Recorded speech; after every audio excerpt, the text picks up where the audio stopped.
Hello again, everyone. In this video I'm going to present to you a few country records and a couple folk albums I've picked up in the past few months. And to Raymond T, I enjoy seeing the country music that you pick up in your travels. I did listen to a lot of country music, or I was exposed to it, I guess, as a child. There was country music around the house, so I do have an appreciation for a lot of older country, not so much the newer country, but definitely the older country. The first album is a folk album. It's a Canadian folk album from the late 70s by a group called String Band, and they did release several albums. This one's called The Maple Leaf Dog, and there's a beautiful picture of a beautiful dog on the cover of this album. And flipping it over, it is like traditional Canadian country music and fiddle music on this. The people in the group, there's a fella here, the producer, the engineer, standing here. Young guy, really young guy. His name is Danny Lanois, and he's Daniel Lanois, who later produced U2 and Bob Dylan and many other people. Emmylou Harris, I guess it was the Wrecking Ball album. It's one of his early works. Jim Kweskin and the Jug Band. This is on Vanguard Records, and it's from the 1960s. It's called C Reverse Side for Title. I know very little about their music, except for the fact that this lady here, dark-haired lady, is Maria Muldaur, who was popular in the early 1970s when she had that big hit, Midnight at the Oasis.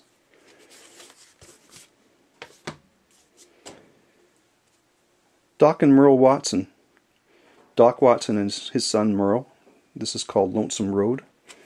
The late Doc Watson, and I believe his son Merle had a tragic accident many years ago. It's kind of bluegrass folk.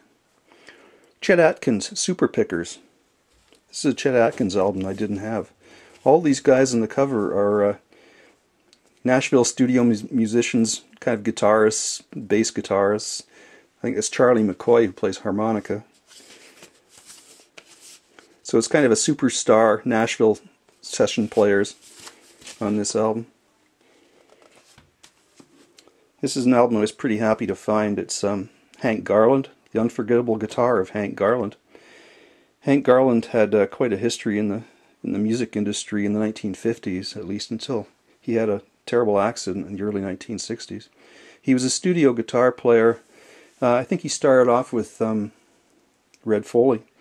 Sugarfoot Rag was his guitar playing on that, and Hank Garland became a studio guitar player and played on a lot of Elvis records along with Scotty Moore, or after Scotty Moore, and many records out of Nashville that he played on. He was also a jazz guitar player, and tragically he had an auto accident or something in the early 60s and was not able to carry on in a studio role, but he did release a few instrumental guitar albums, kind of jazzy albums, some of them.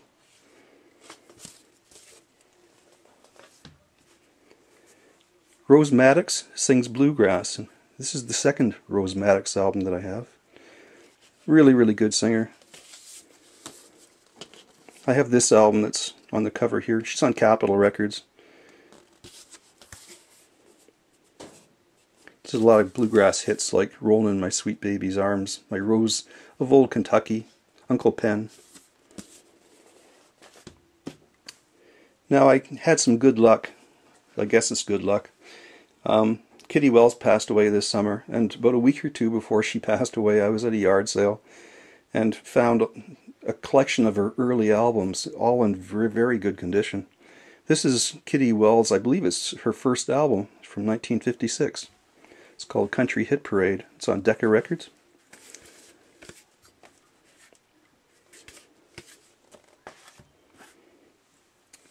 Winner of Your Heart. Really nice cover on this. Kitty Wells is one of the first country queens, queen of country music, back in the 1950s. People like Kitty led the way to people like Patsy Cline and Loretta Lynn. After Dark, nice 1950s style cover. Heartbreak USA.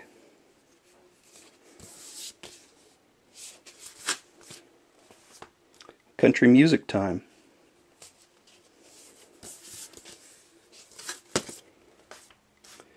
The Kitty Wells Show with the Wright brothers, Johnny and Bobby. I think, was it Johnny Wright, her husband, I think. I could be corrected on that one, though.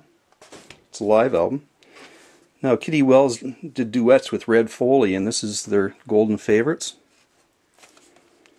Now, the next album, there's going to be a connection between this album and the next album. What's the connection between Debbie Boone, You Light Up My Life, and Red Foley? The connection is Debbie Boone was Red Foley's granddaughter, and Debbie Boone's father was Pat Boone. Pat Boone's wife was the daughter of Red Foley. I don't recall her first name. Why I have this album, I don't know. Still has shrink wrap on it. Starday Records, Opry Time in Tennessee. 20 performances by stars and guests of the Grand Ole Opry. Master of Ceremonies Grant Turner, T. Tommy Cutler, and Ralph Emery. I think Ralph Emery's still around.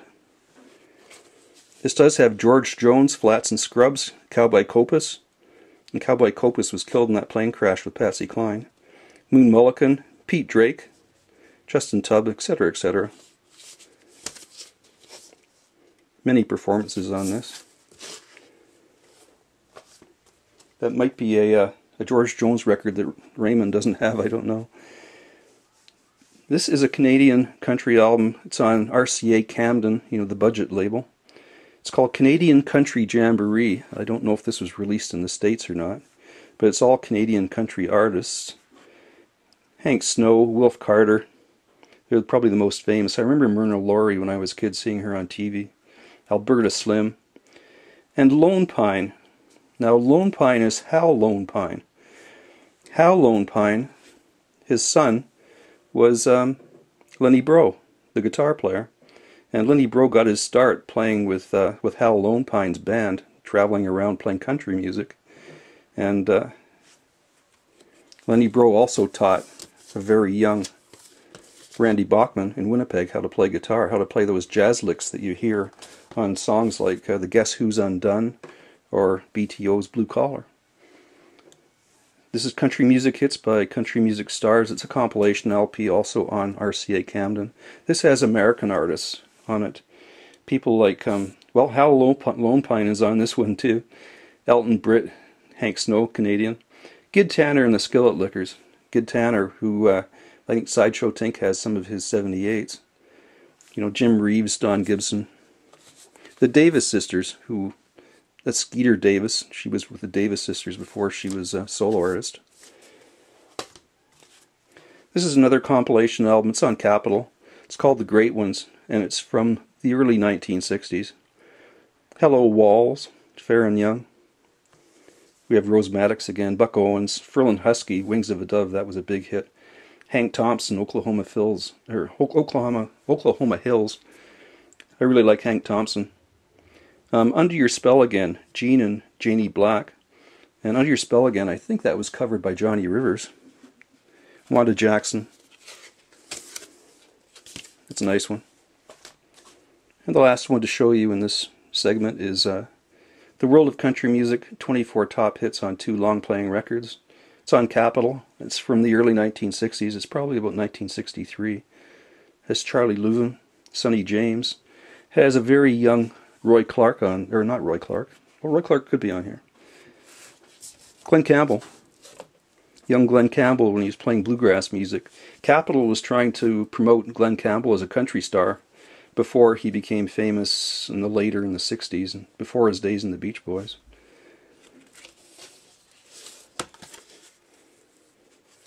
Roy Clark.